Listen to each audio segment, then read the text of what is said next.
عزیزو مان لو یہ بات، ہم میں سے ہر شخص کو اپنے ظاہری اعمال سے دھوکے میں نہیں آنا چاہیے۔ کیا ان ظاہری اعمال نے ہمارے اندر اتر کر دھلائی کی ہے؟ کیا اندر کا تزکیہ ہوا ہے؟ کیا ہمارا نفس جو اتنا موٹا تھا وہ نفس ذرا قاعدے میں آیا ہے؟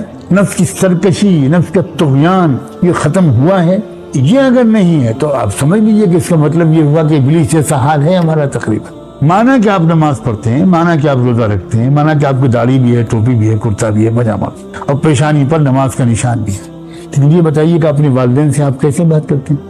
وَاخْفِضْ لَهُمَا جَنَاحَ الذُّلِّ مِنَ الرَّحْمَةِ۔ ایک بار میرے والد نے مجھ سے کچھ کہا اور میرے چہرے پر ایک عجیب تناؤ سا ہے، جو میں آج کل اکثر نوجوانوں میں دیکھتا ہوں۔ ہزار کوئی چھپائے، میں قسم کھا کے کہتا ہوں کوئی انسان اپنی اندرونی کیفیت کی چھپا نہیں سکتا، فوراً نظر آ جاتا ہے۔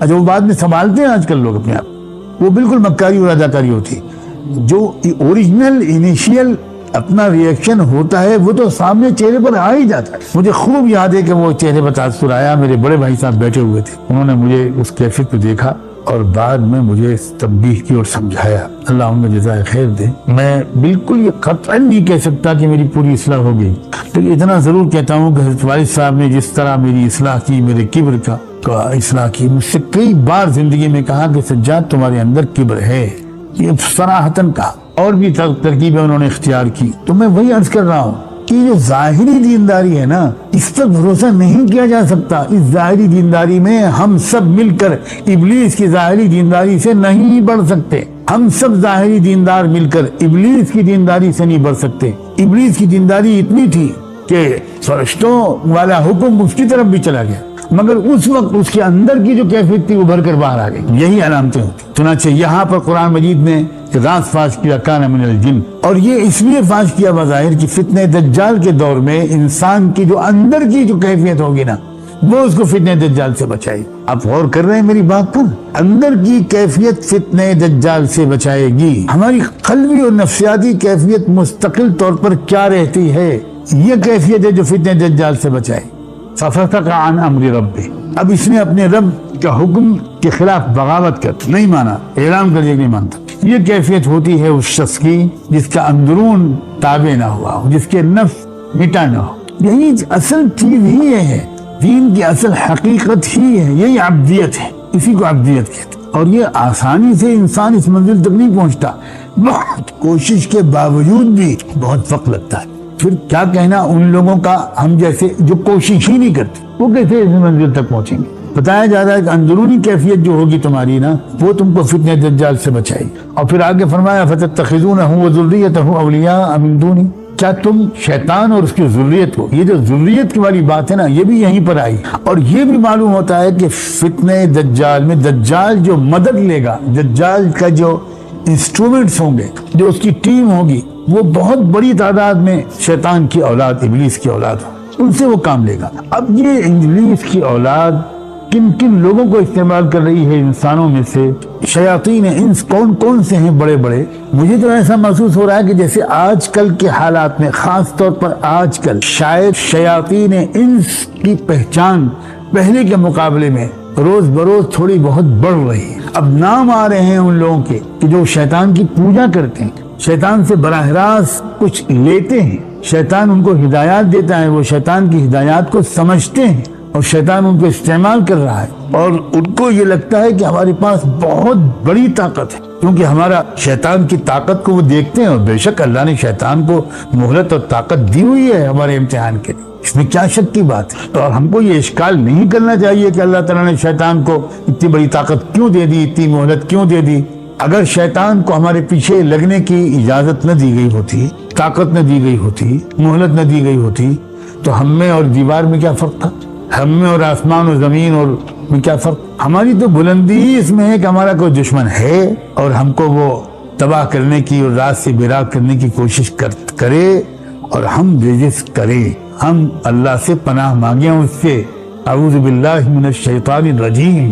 اس لیے شیطان کے وجود پر اشکال نہ کیجئے، شیطان سے مقابلے کا حوصلہ پیدا کیجئے، فیصلہ کیجئے کہ میں جنگ جیتوں گا، میں یہ جنگ جیتوں گا، میں بزدل انسان نہیں ہوں، میں چیلنج کو قبول کرتا ہوں اللہ کے بھروسے پر اور اللہ تعالیٰ سے مدد مانگتا ہوں۔ یہی تو ہے ایاک نعبد و ایاک نستعین، یہی تو ہے اہدنا الصراط المستقیم صراط الذین انعمت علیہم غیر المغضوب علیہم ولا الضالین۔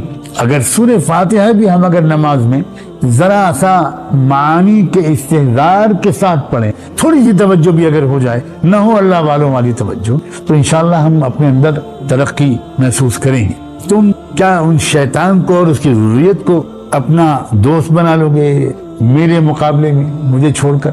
حالانکہ وہ تمہارے دشمن ہیں، وَهُمْ لَكُمْ عَدُوٌّ بِئْسَ لِلظَّالِمِينَ بدلا بہت غلط انتخاب کر رہے ہو۔ مَا أَشْهَدتُّهُمْ خَلْقَ السَّمَاوَاتِ وَالْأَرْضِ وَلَا خَلْقَ أَنفُسِهِمْ۔ اللہ تعالیٰ فرماتے ہیں کہ یہ کون سی دلیل پیش کرتے ہیں؟ بھئی ہم نے تو جب آسمان و زمین کو پیدا کیا تھا تو کیا ان کو ہم نے بلایا تھا؟ کیا ہم نے ان سے مدد مانگی تھی؟ خود ان کو پیدا کر، یہ کہاں سے میری برابری کر رہے ہیں اور تم ان کو کیسے میرے برابر قرار دے رہے ہیں؟ پھر میں عرض کروں، فتنہ دجال میں انسان جانے اور انجانے میں رب کا کہنا ماننے کے بجائے شیطانوں کا کہنا ماننے گا۔ آپ دیکھ لیجیے اس وقت کیا ہو رہا ہے، ہم کس کی راستے پر چل رہے ہیں؟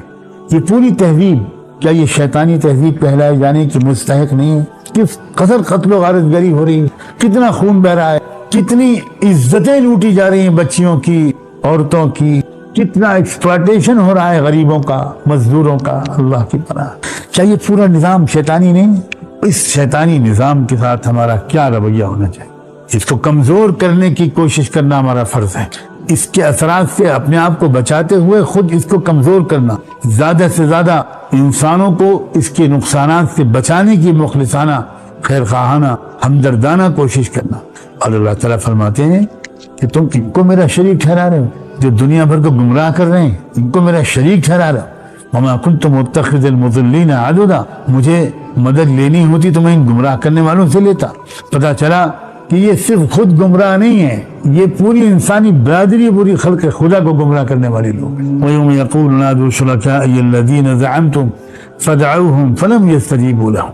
وہی قیامت کا منظر، آخرت کا منظر ایک اور اللہ تعالیٰ نے سامنے لایا۔ جیسے میں نے کہا نا کہ آخرت کا تذکرہ جب آتا ہے قرآن میں تو علم کلام کی کتابوں کی طرح، فلسفے کی کتابوں کی طرح، یا یوں کہیے کہ عقیدے کی کتابوں کی طرح صرف تذکرہ نہیں ہوتا، بلکہ آخرت کے پرجلال مناظر آنکھوں کے سامنے لائے جاتے ہیں تاکہ دل میں خوف اور خشیت والی کیفیت ہے۔ یہ مقصود ہے۔ فرمایا اس دن پکار لگے گی، بلاؤ جن سب کو تم میرے ساتھ جن کی پوجا کرتے تھے، بلاؤ سب کو، پکارو، آج سب سے مدد مانگو۔ لیکن کوئی جواب نہیں ملے گا، وہ بیچارے پکاریں گے، بلکہ ایک وقت آئے گا کہ بیچ میں ایک رکاوٹ کھڑی کر دی جائے گی کہ بس ایک موقع تم کو دیا گیا تھا، اپنی آنکھوں سے دیکھ لو، جھوٹے تھے وہ سارے خدا، سارے شریک جن کو تم نے خدا کی خدائی میں بنا رکھا تھا، بالکل جھوٹے تھے، آج تمہارا کوئی کام نہیں آئے گا۔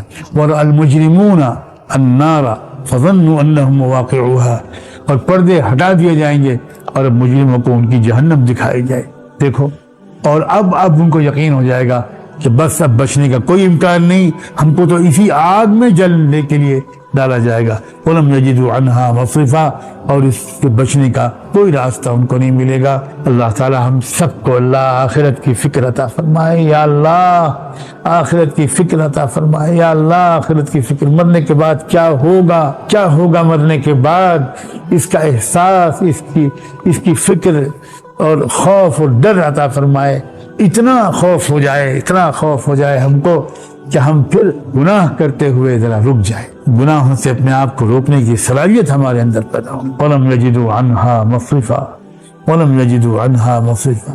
یہ آخرت کا مسئلہ میں آپ حضرات سے بہت گزارش کرتا ہوں، اس وقت آخرت کا تذکرہ گھروں میں نہیں ہوتا، اکثر گھروں میں۔ کچھ شکل کیجئے کہ آپ گھروں میں آخرت کا تذکرہ ہو، مسجدوں میں آخرت کے تذکرے ہوں، اور ہمارے دل میں آخرت کی یاد بیٹھے، فکر بیٹھے، بیانات سننا، تعلیم کا حلقہ لگانا، مرنے کے بعد کیا ہوگا والی جیسی کتابیں پڑھنا، آخرت کے بارے میں جو احادیث میں آیا ہے ان احادیث کا مذاکرہ کرنا۔ معارف الحدیث اگر آپ پڑھیں اس کتاب کو روزانہ تو اس کی جو دوسری جلد ہے اس میں آپ کو آخرت کا تذکرہ ملے گا، جنت جہنم کا تذکرہ ملے گا، تو کچھ خوف کی کیفیت دل میں پیدا ہوگی، اور پھر انشاءاللہ دل کی کیفیت بدلے گی اور دل میں وہ غفلت جو بیٹھ گئی ہے اس غفلت سے دل کو چھٹکارا ملے گا۔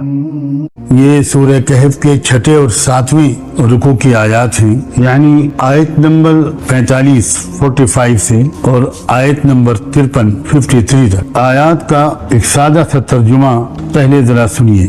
ارشاد ہوا ہے وَاضْرِبْ لَهُمْ مَثَلَ الْحَيَاةِ الدُّنْيَا كَمَاءٍ أَنزَلْنَاهُ مِنَ السَّمَاءِ۔ اے رسول، اے پیغمبر، یہ دنیاوی زندگی کی جو حقیقت ہے اس کو سمجھانے کے لیے آپ ایک مثال ان کے سامنے رکھیے۔ اس کی مثال ایسی ہے جیسے آسمان سے ہمارا برسایا ہوا پانی جب برستا ہے تو پھر اس سے زمین کا جو سبزہ ہے وہ خوب مل جل گیا، خوب گھنا ہو گیا، فاختلط به نبات الارض، ہرا بھرا ہو جاتا ہے۔ پھر ایک وقت آتا ہے کہ وہی سبزہ سوکھ جاتا ہے، فاصبح ہشیما تذروه الرياح، اور ایسا چورا چورا ہو جاتا ہے کہ اسے ہوائیں اڑائے لیے پھرتی ہیں۔ یہی مثال ہے، حقیقت ہے دنیاوی زندگی کی، بڑی خوبصورت بارونق معلوم ہوتی ہے، سمجھائیے ان کو، لیکن بالآخر انجام کار فنا ہو جاتی ہے۔ انسان موت جب آتی ہے تو پھر وہ اس کا جسم جو چھوڑے مدت پہلے تک بڑا حسین و جمیل، قوی و توانا، مضبوط، دیکھنے کے لائق خوبصورت جسم نظر آ رہا تھا،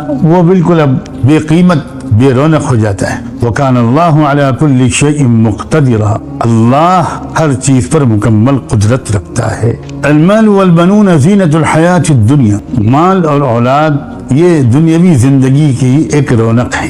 والباقیات الصالحات خیر عند ربک ثوابا وخیر املا، اور باقی رہ جانے والے جو اعمال ہیں، جو نیکیاں ہیں، یہی باقی رہنے والی ہیں، وہی بہتر ہیں آپ کے پروردگار کے یہاں اچھے بدلے کے لحاظ سے، اور وہی بہتر ہیں توقعات کے اعتبار سے، امیدوں کے اعتبار سے۔ امیدیں مال اور اولاد سے جتنی لگائی جانی چاہیے اس سے بہت زیادہ امیدیں انسان کو اپنے اعمال سے، اپنی نیک اعمال سے لگانی چاہیے۔ وَيَوْمَ نُسَيِّرُ الْجِبَالَ وَتَرَى الْأَرْضَ بَارِزَةً، اور وہ دن یاد رکھنے کے قابل ہے جب ہم پہاڑوں کو چلا دیں گے، پہاڑ وہ چلتے ہوئے تم کو نظر آئیں گے، اور زمین نظر آئے گی تم کو ایک کھلا میدان، اور پھر ہم ان سب کو جو مر چکے تھے دوبارہ زندہ کر کے اکٹھا کر دیں گے، اور ان میں سے کسی ایک کو بھی ہم وہاں جمع کیے بغیر نہیں چھوڑیں گے۔ ان سے کہا جائے گا لقد جئتمونا كما خلقناكم اول مرہ، آخرکار تم آج ہمارے پاس اسی حیت کے ساتھ آ گئے نا جس حیت کے ساتھ ہم نے تم کو پہلی بار پیدا کیا تھا، جبکہ تم یہی خیال کرتے تھے کہ ہم تم پر ایک خاص متعین وقت نہیں لائیں، کوئی ایسا وقت نہیں آئے گا جس میں تم ہمارے سامنے پھر ایک مرتبہ تمہاری پیشی ہو۔ وَوُضِعَ الْكِتَابُ، اور نام اعمال رکھ دیا جائے گا، تھما دیا جائے گا، تو اس وقت تم دیکھو گے مجرموں کو کہ وہ خوف زدہ ہیں، فَتَرَى الْمُجْرِمِينَ مُشْفِقِينَ مِمَّا فِيهِ، تو اس وقت تم دیکھو گے کہ وہ خوف زدہ ہیں، کہہ رہے ہیں ہائے ہماری بربادی، یہ کیسا اعمال نامہ ہے جس نے ہمارا کوئی چھوٹا بڑا عمل ایسا نہیں چھوڑا جس کو یہاں پر ہمارے سامنے پیش نہ کر دیا، اور وہ اپنا سارا کیا دھرا اپنے سامنے موجود پائیں گے، اور تمہارا رب کبھی کسی پر ظلم نہیں کرے گا۔ وَلَا يَظْلِمُ رَبُّكَ أَحَدًا وَإِذْ قُلْنَا لِلْمَلَائِكَةِ اسْجُدُوا لِآدَمَ فَسَجَدُوا إِلَّا إِبْلِيسَ، اور سنو، دنیا کی جو ٹیپ ٹاپ ہے، رونق ہے، چمک دمک ہے، اس پر مغرور ہو کر آخرت سے غافل نہ ہو جانا، شیطان کی تحریک سے ہوشیار رہنا۔ اب ہم تم کو ایک قصہ سناتے ہیں شیطان، تم کو کتنا چوکنا رہنا پڑے گا اس کو سمجھنے کے لیے ایک حقیقی واقعہ تمہیں سناتے ہیں۔ وہ وقت یاد کرو جب ہم نے فرشتوں سے کہا تھا اسجدوا لآدم، آدم کے آگے جھک جاؤ، سجدہ کرو، تو سب سجدے میں گر گئے سوائے ابلیس کی، وہ اصلاً جنات میں سے تھا، کان من الجن ففسق عن امر ربہ، تو اس نے اپنے رب کے حکم کی نافرمانی کی۔ تو کیا تم اے انسانوں افتتخذونہ وذریتہ اولیاء، مجھے چھوڑ کر اس کو اور اس کی اولاد کو اپنا دوست اور والی بناتے ہو، حالانکہ وہ اور اس کی اولاد تمہارے دشمن ہیں، وہم لکم عدو بئس للظالمین بدلا، اللہ کو چھوڑ کر شیطان کو اپنا دوست بنانے والوں نے کتنا برا بدل چنا ہے اللہ کا۔ میں نے ان شیاطین کو نہ تو آسمانوں اور زمین کی تخلیق کرتے وقت بلایا اور نہ خود ان کو پیدا کرتے وقت، یعنی ان سے کسی موقع پر میں نے کوئی مشورہ نہیں لیا، شریک نہیں کیا، مدد نہیں مانگی، پھر تم نے کیسے ان کو اس قابل سمجھ لیا کہ ان کو یا جن کو وہ بتائیں تم ان کو اپنا ولی اور کارساز اور دوست بنا لو؟ اور اتنا تو تم بھی سمجھ سکتے ہو کہ میں اگر بالفرض محال کسی کو اپنا دست و بازو بناتا بھی تو گمراہ کرنے والوں کو اپنا دست و بازو بنانے والا تو میں نہیں تھا. وما كنت متخذ المضلين عضدا ويوم يقول نادوا شركائي الذين زعمتم. اور اس دن اللہ تعالیٰ ان مشرکوں سے کہے گا پکارو ان کو اپنی مدد کے لیے جن کو تم میرا خدائی میں تم نے جن کو میرا شریک سمجھ رکھا تھا. آج ان کو پکارو اپنی مدد کے لیے. چنانچہ وہ بیچارے پکاریں گے لیکن انہیں وہ کوئی جواب نہیں دیں گے. اور ہم ان مشرکوں اور ان کے خیالی جو دیوتا ہیں معبود ہیں ان کے درمیان آگ کی خندق